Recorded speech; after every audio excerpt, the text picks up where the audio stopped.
Morning, people. Yes, I'm being lazy today. McDonald's breakfast. 22:07 a.m. Lovely. Finally, the summer is here.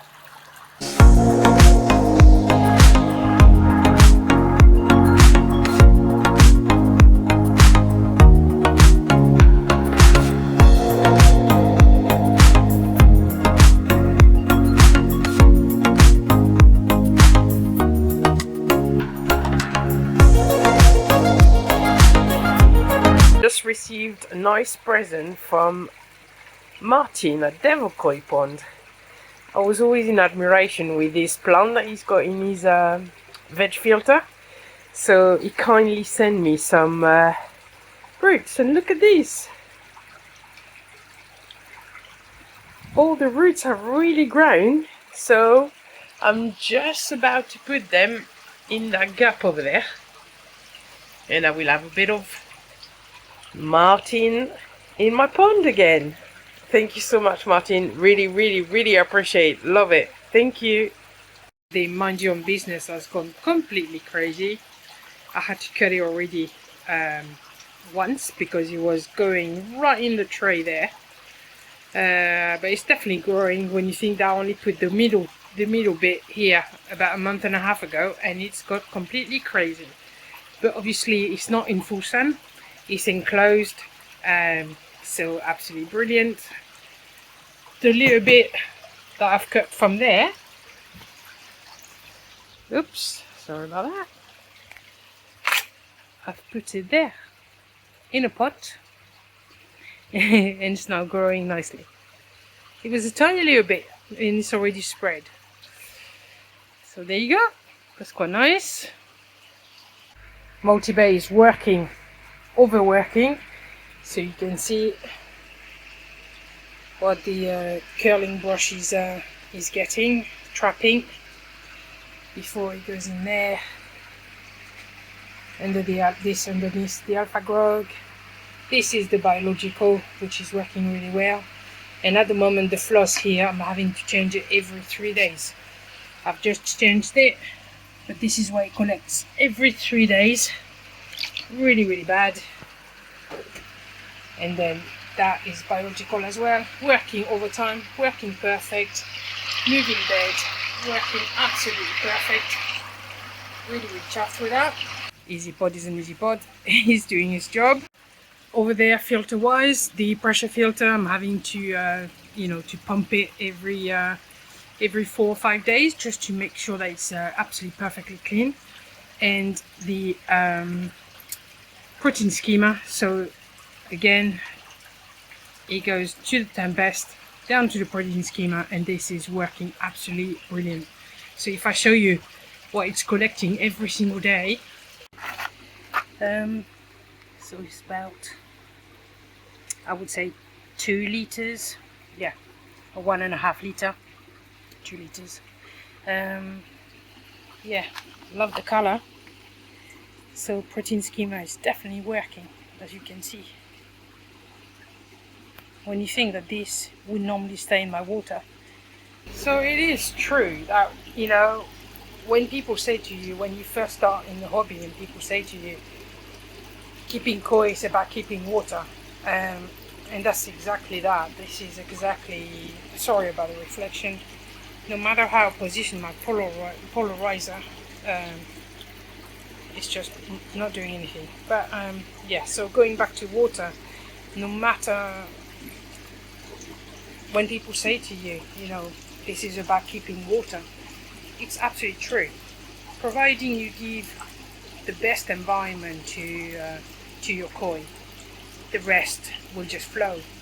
And this is true for any animals or any humans, any children that who live with you.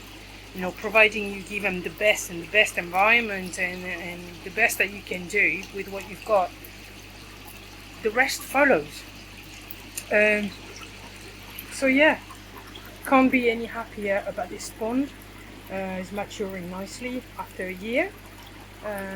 So still fairly new pond when you think about it. But yeah, the water, I mean, you can't really see it there, but the water is crystal clear. If I didn't have that reflection there, you would be able to see it, but you know, it's 4 foot deep. Over there is 3 meter long, and you can see the bubbles, you can see everything. I don't know if you can see properly, but it is crystal clear. If I was trying to, there you go. Okay, so this is the bottom of the pond over there, and you can see the water is crystal clear. So I couldn't be any happier about the clarity, the quality of the water now that I've sorted out this nitrite problem. And this is what, for me, this is what it's all about. I give the best environment for my koi, I give the best food to my koi, so they should be able to look after themselves. What I am trying to achieve is the best water. So for me, the water from my tap is absolutely rubbish. Recently, there's been a crash of KH in the tap water. So normally I'm at 8, which is really good, 8 or 9.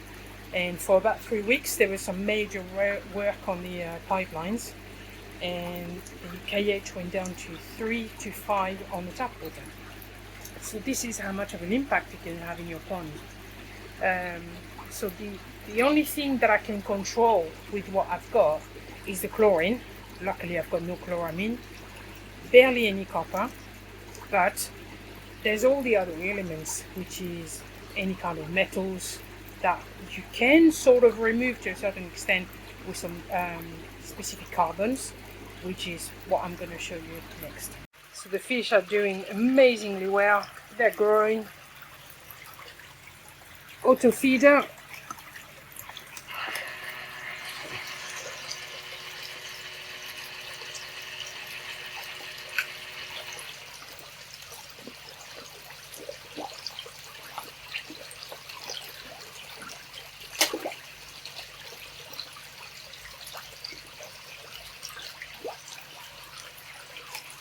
So the auto feeder is working a treat. It's set 3 feeds a day, obviously, because you can only do 3 feeds a day unless you put it on the frequency, which I didn't want to. So it's feeding 3 feeds a day. I'm feeding 3 times manually, and in the evening I am adding a tiny bit of like a small handful of sinking sake carry growth. So food wise, what am I doing at the moment? So I'm still on ProBite. I've just finished the bag of chlorella, and so now it's mixture of, in there it is a mixture of ProBite summer, ProBite chlorella, and sake carry growth. So I've always fed sake carry mixed with something else. And for the past few months I've been working with ProBites. This is the Mukashi that I got, if you remember, not so long ago, only 3 weeks ago. She's doing super well. An amazing fish, super friendly, absolutely gorgeous girl, super friendly. So she swallowed by mistake twice the baby chag. Twice I had to remove it from her mouth. Oh, she's got some suction, I tell you. So she has, taken in her mouth the chag, but yeah, she spit it out, and the second time I had to actually remove it, pull them out of her mouth. But that was an accident. There wasn't voluntary, if you know what I mean. She wasn't trying to eat it or anything else. But now she's doing super well. She seems happy in that environment. I'm over the moon. And again, Carl, thank you so much for that. I know you're watching. She's doing super well, as you can see. Amazing fish, amazing fish. All the other residents are doing super well as well. Sorry about the reflection. Very hard with that sun, despite my my little lens. But now everybody is doing super well. So the only problem I've had this week, at the beginning of the week, was nitrite spike. And despite having no ammonia, nitrite went in my views through the roof. And I wasn't, it was at, I mean, when I say through the roof, for me it's through the roof. It was only at 0.36, which is a peak. So I would class that as amber on my scale. Something to watch. So what I've done is I immediately reduced the power of the pumps, which then allows the media in the bed, the moving bed, to work a little bit more, and reduce the feed to 150 grams per day. Stopped all the treats, and that has done the trick. And from 0.36 milligram per liter of nitrite, I went all the way back down to 0.11. So I'm super happy with that. Can't complain. That has worked. So apart from that, everything has been absolutely brilliant. The only problem I'm having at the moment is with my tap water.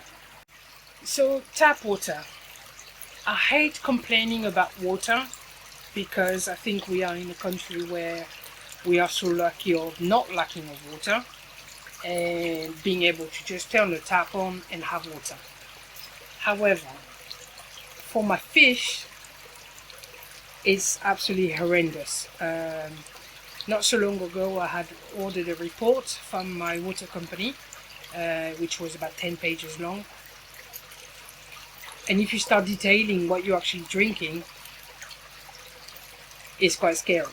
But there's nothing I can do about whatever's in there.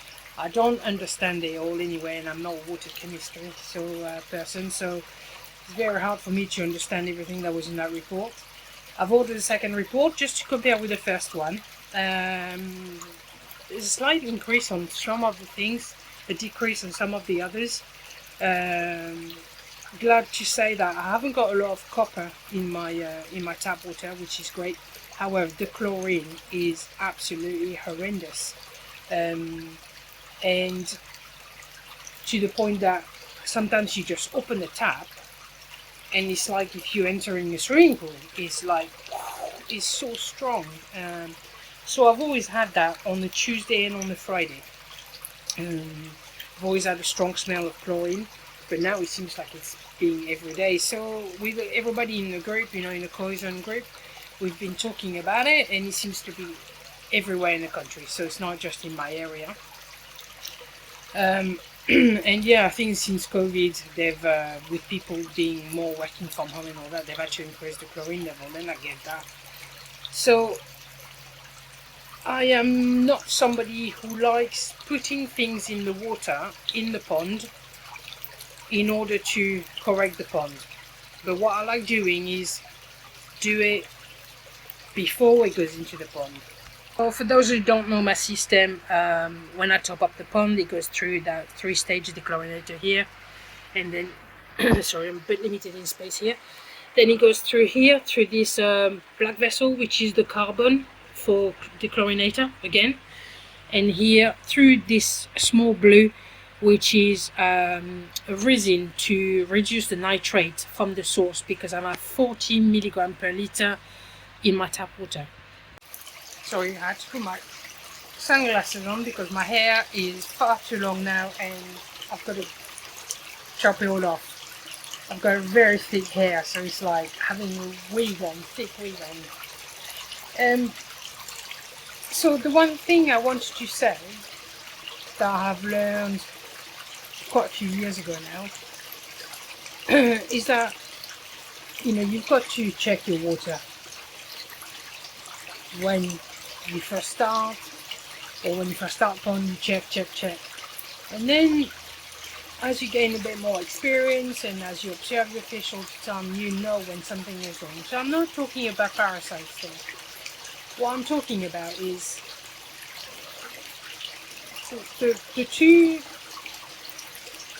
the one parameter that I check weekly is my pH. That definitely. As well as the chlorine. And for the chlorine, I've got the total chlorine HANA checker. The others, so the 3 that you should be checking is the ammonia, nitrite, nitrate, I do that every other week. But your fish will tell you. So you've got, the big boys like Ricky, like Mike from Kunikoi, or Tim from Quality Nishikigoi. They will talk to you about, and you can hear that in the videos, or when you talk to them about ecosystem, about letting the fish telling you what if something is wrong. So yes, majority of the time you've got to be ahead of the game all the time, but you learn very quickly how to read your fish, and you can hear a lot in videos at the moment about behaviour of the fish and all that. And this is no different than having your cat or dog. They can't talk, but they can tell you when something is wrong. The way they look at you, the way they behave, the way they move. With your fish is exactly the same thing. Majority of people that I know anyway, will clean their filter regularly, will try to keep the best water, and have learned how to read their fish. And for me, this is exactly what happened. I know I've got no ammonia, but when the fish start flashing, I knew it wasn't parasite, because you could tell, but the first thing I checked was nitrite. And as I said earlier, it's on the amber line for me, because it's at 0.39. Yeah, 0.36, 0.39, I can't remember.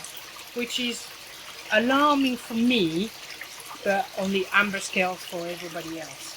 And as I said, the one thing, the little trick that you can do is reduce the flow of your water from your pumps, because, and I've learned that from Stefan, the Dutch guy, and I will put a video link of his video where he talks about it. And this is where I learned it, where by reducing the pump power, you will allow the muck will still come out, so you will still be able to clean your filter. There will be nothing on the floor, but they will allow more, I hate that word, dwelling time in your moving bed and in your biological filtration. And this is what helps the bacteria to eat the nitrite and convert the nitrite to nitrate in your filters. And this is exactly what I've done. Didn't want to chuck anything in the pond, but I immediately reduced the power of my pumps, and I reduced the food slightly by 50 grams. Nothing, but just by 50 grams. Within 2 days, as I said, I went from 0.36 or 0.39 to 0.11. So a slight reading still, but now the fish are not flashing anymore. Finished. So I'm not chasing numbers. I'm not somebody who check water parameters constantly, because I've learned how to read my pond and how to read my fish. But there are little tricks like that you can learn along the way. The one thing you've got to remember, and I have learned that from Julyan, when I didn't even have a pond, well, I had a little one still, but I didn't have this pond. So I'm talking about maybe 3-4 years ago. I've learned very quickly that even if you don't go into chemistry, into water chemistry, into details, they are the basics that you need to know. If you've got a high pH, the ammonia, if you've got readings of ammonia, the ammonia will be toxic. And this is the total opposite for the nitrite. If you've got a high pH, we're talking about 7.5 or 8, the nitrite is actually less toxic, even if you've got a reading. So there are some people like me who've got never have any ammonia, but every now and again the nitrite goes up. And that's because something again is not happening properly in my filters. So if you reduce your pump, as I said, it will help. And the fact that I'm at 7.8 on my pH makes the nitrite slightly less toxic. Okay, so I repeat that. If you've got a high pH, your ammonia reading, if you've got an ammonia reading, is highly toxic. Nitrite is the opposite. With a high pH, a reading of nitrite is less toxic. And that's the basic that you need to understand. And this is why also some people who've got no ammonia in the pond, if they've run normally everything as low pH, but they've got a high nitrite, they start raising the pH in order for the nitrite to be less toxic, because the nitrite reading tends to be slower to come down. Okay, so this is how they do it. Luckily for me, nitrite went down. So as I said from the beginning, all I can do is provide the best for my fish, and don't like throwing things in the pond. So if I've got an emergency, like, you know, a high level of chlorine, yes, I will throw sodium thiosulfate to reduce it down immediately, but instead of doing that, I prefer to treat it from the source, like I have done with the nitrate, like I do with the chlorine. So it's time for me to change my carbons and to regenerate my my resin for the nitrate remover, and I am doing something slightly different in my 3-stage dechlorinator, which I'm going to show you in a minute. So what I've done is I bought 8 kilos of normal carbon, and that's to go into my blue, my big blue, which is not big blue, it's medium blue. It's 11 liters big blue, so you can put 7.5 kilos of carbon in it. And then for the 3-stage dechlorinator, sorry, the carbon, I've bought it from Wholesale. And then for the 3-stage dechlorinator, you normally have the, you know, the sediment which traps everything. Then you've got the coconut carbon, and then you've got the block carbon. So this time I've done things slightly different way. I've bought individual, because they're super cheap, some sediment removal. So this is what traps all the dust and all that. And then I still bought the normal coconut carbon. And then what I've done is I bought the bone char carbon for the last one, which is supposed to remove, as you can see, fluoride, arsenic, tannins, color, lead, and other heavy metals. So of course it's something that I cannot measure, but that's what I've decided to do. Originally I thought about going for the bone char carbon for the big blue, but it's so expensive. Look at that little face there. Yeah, so expensive. So I've decided to go in the end for this one, which will help in some ways. So I'm not going to show you how to do that. You know how you fill in a big blue. You know how you replace the cartridges in a 3-stage dechlorinator. But there you go. This is what I'm doing this time. We'll see.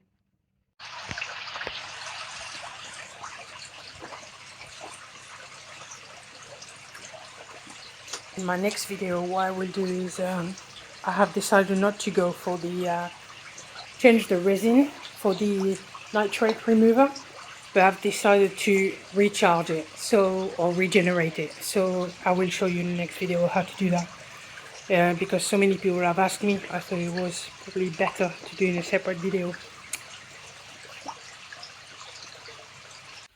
That's it for me this week. Hope you enjoyed this video, and just trying to pass on the knowledge that I've gained over the years. Speak to you all soon. Bye for now.